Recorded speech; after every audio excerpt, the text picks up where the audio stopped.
The first attack on the Twin Towers, the 1993 World Trade Center bombing. A city unprepared for terror. New York City, the beating heart of global commerce, woke up to a typical winter day on February 26, 1993. The streets of Lower Manhattan buzzed with activity as thousands of workers filed into the World Trade Center. The Twin Towers, standing at 110 stories each, had long been a symbol of American economic strength and resilience. Employees went about their daily routines, checking emails, making phone calls, preparing for meetings, unaware that beneath their feet, a deadly plot was already in motion. For most Americans, terrorism was a distant threat, something that happened in war-torn nations or volatile regions abroad. The thought of an attack on American soil, let alone on New York's financial district, seemed unthinkable. But that illusion of security was about to be shattered in an instant. The World Trade Center was not just an icon of financial prosperity, it was also a prime target for those who sought to strike at the heart of America. And on that fateful day in February, a group of extremists, influenced by radical ideology, aimed to bring destruction to the very foundation of the towers.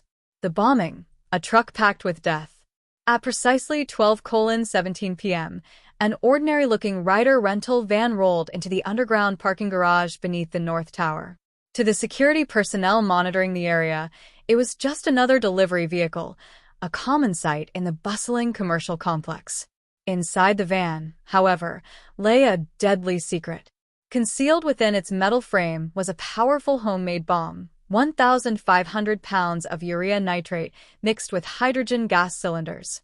It was a weapon of mass destruction, engineered to collapse one of the towers, sending it crashing into the other. The plan was chilling in its simplicity. The perpetrators parked the van next to one of the building's load-bearing columns on the B2 level, activated a timer, and walked away, blending seamlessly into the crowds of Lower Manhattan. The intent was clear: to cripple the foundation of the tower, causing a catastrophic structural failure that would send both skyscrapers toppling down, killing tens of thousands in the process. They had every reason to believe their plan would work. But fate, structural integrity, and emergency response teams would ensure a different outcome. The explosion, a city shaken. Minutes later, at 12:18 p.m., an ear-splitting explosion ripped through the lower levels of the North Tower. The ground shuddered violently, and the blast sent a shockwave through the reinforced concrete walls of the parking garage. The force of the detonation created a crater more than 100 feet wide and several stories deep, vaporizing everything in its immediate radius. Above, thousands of unsuspecting office workers felt the building tremble beneath them. Some initially thought it was an earthquake, while others feared a power failure. Within moments, thick black smoke began surging through the building's ventilation system, rising rapidly through elevator shafts, stairwells, and air ducts. Entire floors went dark as the explosion knocked out electricity. Elevators ground to a halt, trapping people between floors. The acrid stench of burning debris and chemicals filled the air, stinging the eyes and throats of those inside.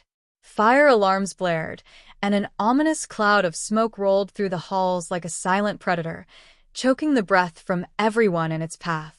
Panic set in. Employees screamed as they tried to navigate the darkness, their lungs burning from the thick smoke.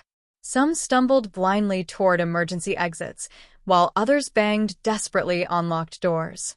Many did not know whether to flee or stay put. The intercom system was down, leaving occupants without guidance.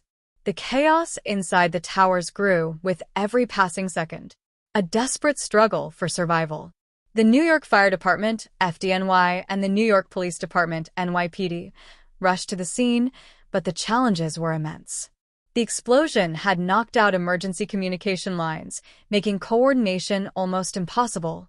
Firefighters arrived to a nightmarish scene. Dense smoke, disabled elevators, and panicked workers clinging to windows for air. Inside the darkened corridors, office workers tried to navigate their way to safety. Some attempted to descend the stairwells, only to find thick smoke pouring upward. Others shielded their mouths with jackets and scarves, crawling through debris-filled hallways in search of an exit.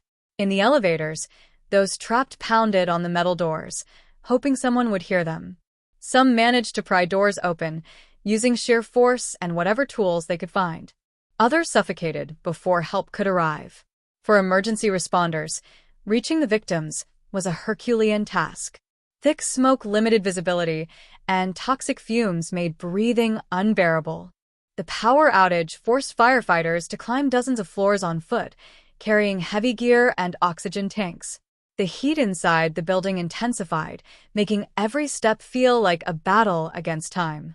Despite the overwhelming obstacles, rescue workers pressed on. Hundreds of lives depended on them, and they refused to let the smoke, darkness, and destruction stop them. Evacuation and aftermath. As the hours passed, thousands of people were led out of the burning towers, many covered in soot, coughing from inhaling smoke. Some staggered into the streets, their faces frozen in shock, unable to process the horror they had just survived. In total, 6 people were killed in the blast, including a pregnant woman. More than 1,000 others were injured, suffering from burns, smoke inhalation, and trauma. The attack sent shockwaves through the nation. For the first time, America had experienced large-scale terrorism on its soil. The World Trade Center, once considered untouchable, had been scarred by an act of violence that defied comprehension. The hunt for the perpetrators. Authorities launched an immediate investigation, and within days, evidence led to the capture of several suspects. The mastermind behind the attack, Ramzi Youssef, had fled the country but was later captured in Pakistan in 1995. His goal had been to bring down the Twin Towers, and though he failed in that objective, the attack was a grim warning of what was to come. A grim warning for the future. While the 1993 bombing failed to achieve its intended destruction, it exposed vulnerabilities in America's security. It was a warning sign, one that many failed to fully heed. 8 years later, on September 11, 2001, the Twin Towers would be attacked again, this time with devastating success. The very same weaknesses identified in 1993, such as security gaps, emergency response challenges, and a lack of intelligence coordination, would contribute to the deadliest terrorist attack in American history. Conclusion: a city that would not fall. The World Trade Center bombing of 1993 was a turning point in American history. It was the first time terrorism had struck so close to home, shattering the illusion of invulnerability.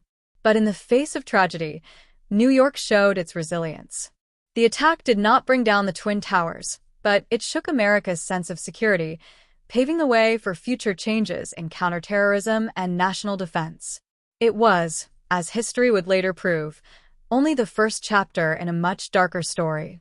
A city unprepared for terror. On the morning of February 26, 1993, New York City was business as usual. The financial district of Lower Manhattan hummed with activity, filled with thousands of office workers going about their daily routines. The Twin Towers of the World Trade Center, each standing 1,368 feet tall, were a beacon of economic power and a symbol of American prosperity.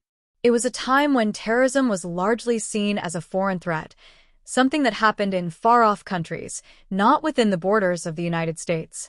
Most Americans believed their homeland was untouchable, insulated from the violence of radical extremism. But that belief was about to be shattered. Beneath the massive steel and glass towers, a group of conspirators was setting the stage for an unprecedented attack, one designed to cripple the very foundation of the American financial system and bring terrorism to the doorstep of the United States. The plot unfolds, a truck packed with death. At 12:17 p.m., a yellow Ryder rental van entered the underground parking garage of the North Tower, maneuvering through the dimly lit structure until it reached the B2 level. The driver parked the vehicle near a load-bearing column, stepped out, and walked away without attracting any attention. Inside the van sat a 1,500-pound bomb, constructed using urea nitrate and hydrogen gas cylinders. It was an improvised explosive device, IED, designed not just to cause destruction, but to collapse the tower itself, toppling it into its twin in a domino effect that could kill tens of thousands. The plan was ruthless in its simplicity. detonate the bomb, destroy the North Tower's foundation, and let gravity do the rest. At 12:18 p.m., the timer reached zero. A deafening explosion shook the underground garage, sending a massive fireball surging through the structure. The blast tore through 4 sublevels, creating a 100-foot-wide crater and sending chunks of concrete and steel hurtling like shrapnel. The force of the explosion sent shockwaves up the elevator shafts, rattling the skyscraper's steel framework and causing a blackout in both towers. The twin towers trembled, but they did not fall. Moments of panic, the struggle to escape. For those closest to the blast zone, the situation was catastrophic. The garage became a fiery abyss, with collapsed ceilings, twisted steel beams, and thick black smoke engulfing everything. Those trapped in the lower levels had to navigate a maze of destruction, stumbling through the darkness as fire and choking fumes spread rapidly. Above, in the upper floors of the towers, the panic was just beginning. Thousands of workers felt the sudden tremor, followed by a blackout that plunged offices into darkness. The elevators stopped abruptly, trapping dozens of people between floors. Phones went dead, leaving many without any way to call for help. At first, many assumed it was an earthquake or a power failure. But as the smell of smoke intensified, it became clear that something was terribly wrong. With elevators out of service, the only way out was the stairwells, but even those were filling with toxic smoke. Workers covered their faces with handkerchiefs, scarves, and jackets as they descended floor after floor, struggling to breathe. For some, escape was impossible. Fire and smoke had cut off certain exits, forcing people to retreat to offices, waiting for help. Others became disoriented in the darkness, unsure of which way led to safety. The heroes of the day. In the midst of chaos, acts of incredible heroism emerged. Firefighters and police officers rushed into the smoke-filled towers, battling flames, falling debris, and suffocating fumes to rescue those trapped inside. Some workers refused to leave behind their colleagues, forming human chains to guide each other down stairwells. One of the most inspiring stories was that of a blind worker. Led by his co-workers, he descended more than 70 flights of stairs, refusing to be left behind. At the command center, emergency teams scrambled to coordinate the largest rescue effort New York had ever seen. The explosion had knocked out radio signals, forcing first responders to rely on runners, firefighters who physically relayed messages between different parts of the building. The aftermath: smoke, fear, and questions. When the smoke finally cleared, the devastation was immense. 6 people were killed, including a pregnant woman. More than 1,000 were injured, suffering from burns, smoke inhalation, and trauma. The Twin Towers remained standing, but the psychological impact was profound. The attack had struck at the heart of New York City, shattering the belief that America was safe from large-scale terrorist attacks.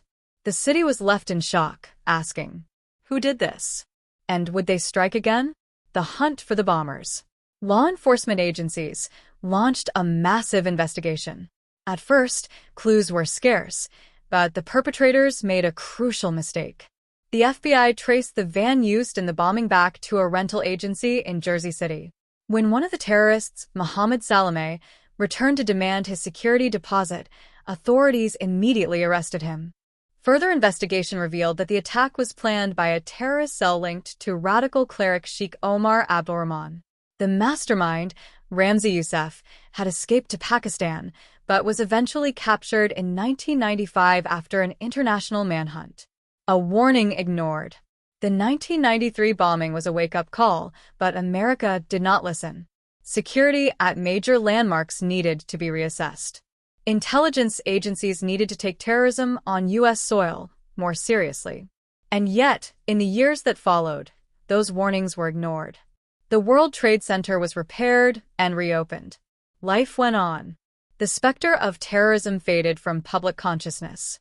But in the shadows, the seeds of an even greater attack were already being sown. The legacy, a dark foreshadowing. The 1993 bombing was a prologue to 9/11. The same grievances, the same ideologies, and the same hatred of the West fueled both attacks. For many survivors of 1993, the horror returned on September 11, 2001. Only this time, the towers did not survive. Today, at the 9/11 Memorial, the names of those killed in the 1993 bombing are etched alongside those lost in 2001. Final thoughts. The first attack on the Twin Towers was a moment of reckoning, a harbinger of a new kind of warfare, one fought not with armies, but with ideology and fear. It was a warning, and that warning was ignored. The lesson of 1993 is clear. History remembers those who prepare, and history punishes those who ignore the warnings of the past. If you like this video, don't forget to like, subscribe, and become a part of our community. Here, you will find historical wars, inspiring stories, and unique content based on real events. If you want to see more engaging and fact-based stories, hit the bell icon to get notified about our latest videos instantly. Your support means the world to us. Leave a comment and let us know what topics you'd like us to cover next. Raising hands fire. Bell subscribe, share, and help us bring these incredible stories to the world.